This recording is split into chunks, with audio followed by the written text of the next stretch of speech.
थाना आम पुलिस समितिर रक्तदान शिविर। पुरी जिला कृष्णप्रसाद थाना आम पुलिस समितिर रक्तदान शिविर अनुष्ठित होइछि।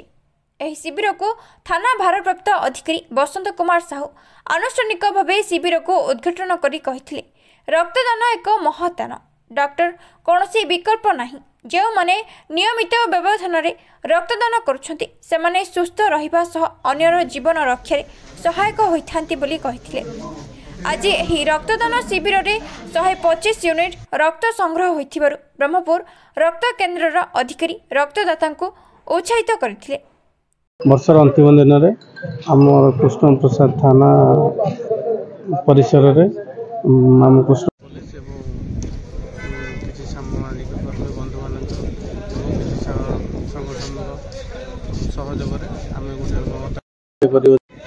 सहयोग जपरी आमर समाज रे माने रक्तर अभाव जो कहार किसी असुविधा न हुए से महत् कार्य आम कर।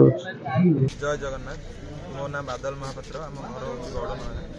बहुत खुशी आज ब्लड देखी कि मो ब्लडटा जाए असहाय लगे, तो से बहुत खुशी ब्लड देखी आज जन भी बहुत कृष्ण प्रसाद थाना कराई, तो मुझे बहुत खुशी अच्छी ब्लड डोनेट कर आगे भी थर ब्लड डोनेट कर।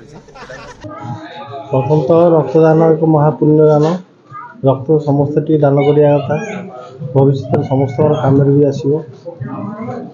आम पुलिस चाकरी कले समस्त को अनुरोध करूँ जे समस्ते आसी रक्तदान करूँ करके बर्तमान रक्तदान सारिक आस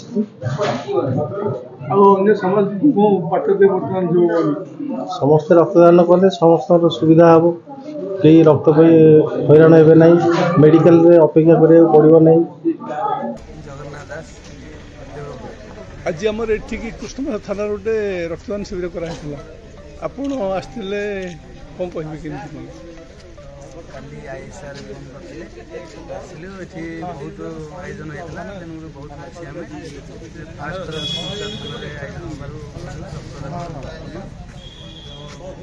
केथर रक्तदान कले आम तो आगुरी 3-4 थर देती, बहुत खुशी लगे। कृष्ण प्रसाद प्रताप हरिचंदन को रिपोर्ट, आईजीबी न्यूज।